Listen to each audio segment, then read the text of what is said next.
Hello everyone, thanks for tuning in to today's video. So we're doing CANSIPS Sunday today. You're going to have a look at the next 6 months with the long-range Canadian model. Remember, this is just for fun. It's taking one model in isolation and extending out 6 months. I could go beyond that, actually, into next year, but I'm going to draw the line at 6 months. Now, there is some merit in the first 1, 2, 3 months, because too far away, but as you get to sort of 4, 5, 6 months away, obviously it's just a snapshot of what the model is showing this morning, today, when I'm doing the video on Sunday the 1st of May. It updates on the 1st of every month. So it's just a snapshot of what the model is showing, but next month could look very, very different. But we'll have a look at the next 6 months of weather. This takes us from June through to November, so we'll be going through the summer and the autumn with this particular update. Before I get on with that, though, just to say about the ads, there's links to articles on all of the pages. Have a browse, reduce and click through the links if there's any articles that you're interested in. And thanks very much for doing that. This video adds to most pages which overlap the content when you watch them. They'll close back up again, and it does help to pay for gabsweathervids.com. The website we use for CANSIPS Sunday comes from tropicaltidbits.com. You can find the link to Tropical Tidbits on the links page, and thanks very much to them for allowing us to use their information. Right, we'll start off with the mean sea level pressure anomalies, and then we'll have a look at the corresponding temperature and precipitation anomalies. After that, we'll see where the model is going in terms of ENSO.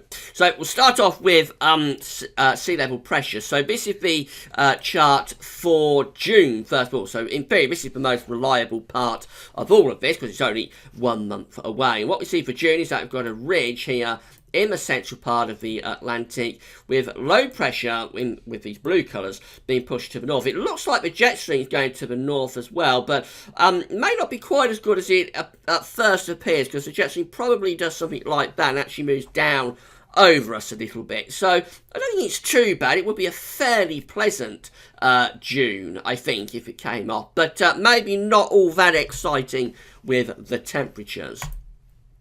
As we go through to July, it looks like we lose that ridge in the Atlantic and we start to get below average pressure setting up there. That looks like the jet stream is coming south into the country, and well, that looks quite unsettled. The CANSIPS model for quite a while has been going for sort of a midsummer deterioration. It looks like it's still going for that idea, so early summer probably not too bad, and we get through to June, it looks like the pattern starts to turn more unsettled, with the jet stream beginning to push south as low pressure starts to set up in the Atlantic.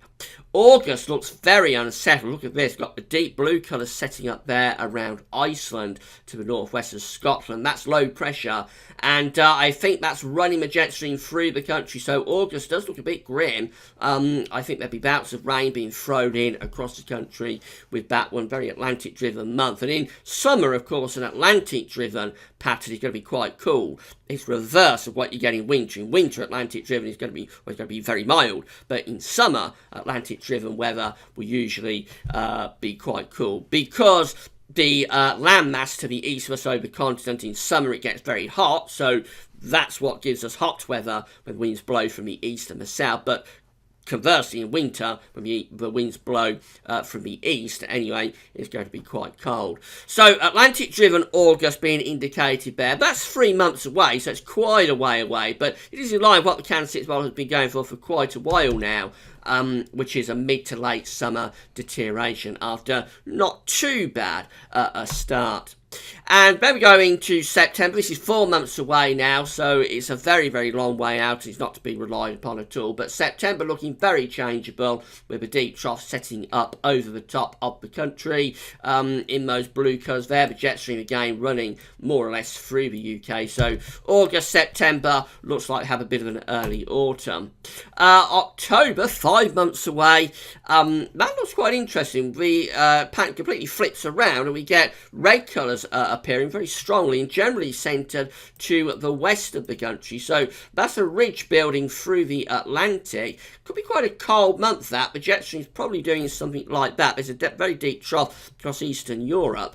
it's probably mainly dry. I think there'd be a lot of dry weather with that, but probably quite cold, and some early frost could be coming along there with that. Remember, it's 5 months away, so it's just a snapshot of what the model is showing. But perhaps a bit of an early autumn here if this was to come off, with quite a cool, unsettled September, and then quite a cold but dry October. And then we go to November, which is 6 months away. It's as far as I'm going to go. I could go further than this. I could go into December, even into January and February next year, but I'm going to draw the line at 6 months. And if you want to see those later charts, remember you can get to Tropical Tidbits and look at this for yourself via the links page at DasloViz. But for the sea level pressure anomaly for November, we see a trough generally centred over and to the east of the country.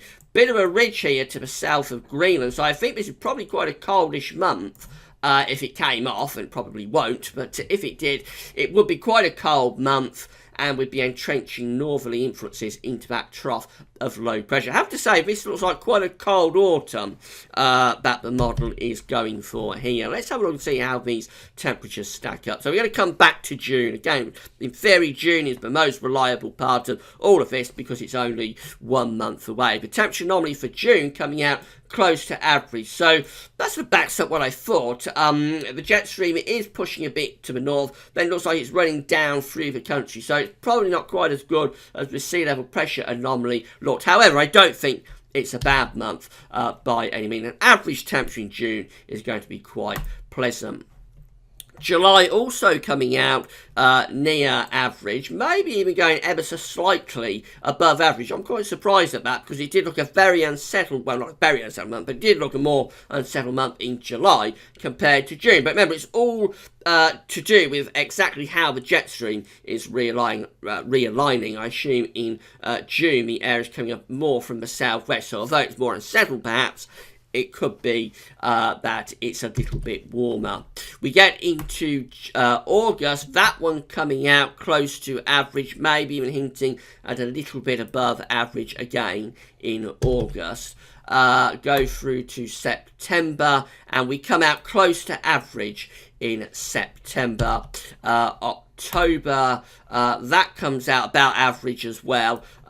These models are always biased. I always think, anyway, I'm going off on a bit of a tangent, but I always think these long-range models are a little bit biased in terms of warmer than average temperatures.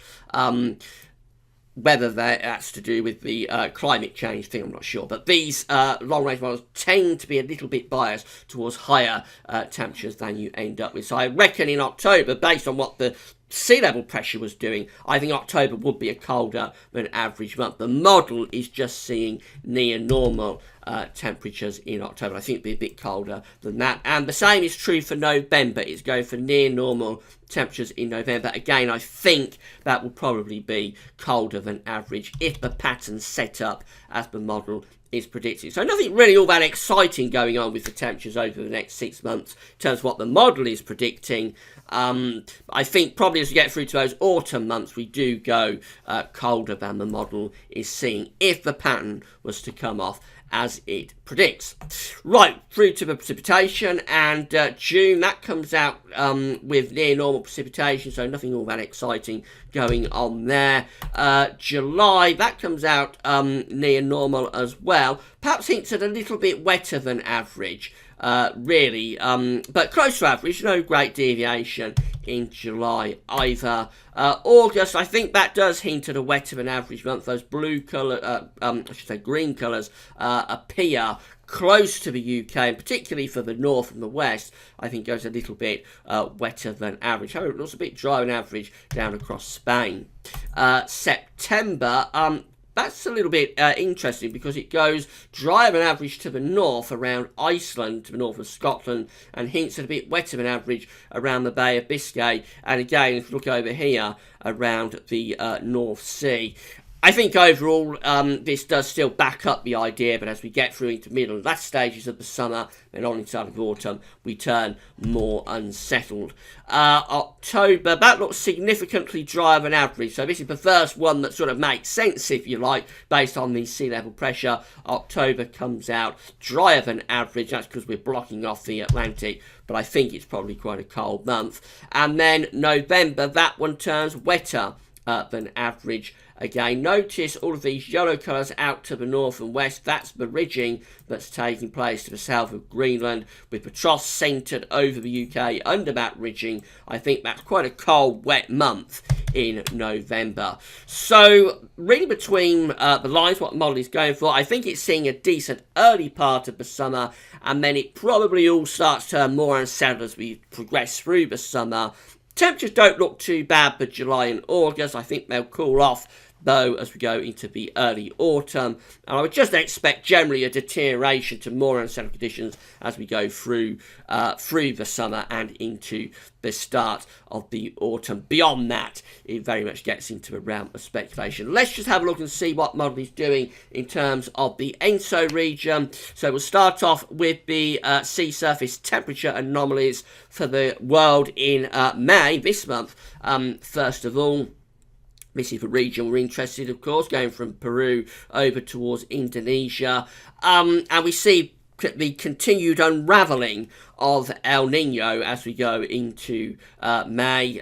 So there's a little bit of blue appearing here across the eastern part of the equatorial Pacific towards Peru. It's not a La Niña yet, it's not a cold event, but certainly El Niño is continuing to unravel, if the model is right, this month. And then we go through into June and we get a very definite signature for a cold event to start to emerge. The blue colours begin to appear there through the equatorial part of the Pacific Ocean. That is the signal for La Niña, and it just strengthens as we go through the summer. So by July and into August, we've got quite a strong La Niña taking place. Actually, that's a very rapid progression from El Niño to La Niña. The anomaly scale is on the side of the map, of course, and you can see we are going down into the deep blue colours here through the central part of the equatorial Pacific. That's taking temperatures probably down to around 2 degrees below average, somewhere around here on the scale. That is quite a big cold event and happening very, very quickly. It's probably going over the top with this, but it is a consistent signal from the model when it wants to set up this strong La Niña really quickly through the summer. And then we go through into the autumn months and the La Niña just strengthens. A big cold event taking place there by the time we get through to the end of the year. Very definitely in La Niña. That could explain what the model is doing in terms of its forecast. The idea that we get this deterioration through the summer, because as I've explained, in years where we have El Niño transitioning quickly to La Niña, it tends to coincide with cooler and more unsettled UK summers. And if we did get a cold event setting up that quickly and that strongly this summer, I think, especially if we get through to the sort of second half of the summer, we will probably be in a bit of trouble, if you like, hot and dry weather. I'll say no more than that. So CANSIPS still going for this rapid transition to La Niña, and a strong La Niña as well in place by the end of summer and into the autumn. We'll continue to monitor what's happening in the Pacific Ocean, of course, over the next few weeks. So that's it. That's it for CANSIPS Sunday for this month. We'll do it again in June, of course. Got another 6-month look ahead coming along later in the month. That'll be with the CFS V2 model. Later on, we'll have Terry's May month-ahead forecast, and we've also got some warmer weather coming up later this week. I may update the blog about that this evening. And tomorrow we'll be doing the historic video for the summers of 1954, 1955, 1936. I've already recorded it. It runs to 45 minutes in length. So it's going to be a long one tomorrow, but it'll be quite an interesting one. That's about 3 very distinct and unusual and interesting summers. So that'll be the Bank Holiday Money historic video this year. Right, that's all for now, and thanks for watching.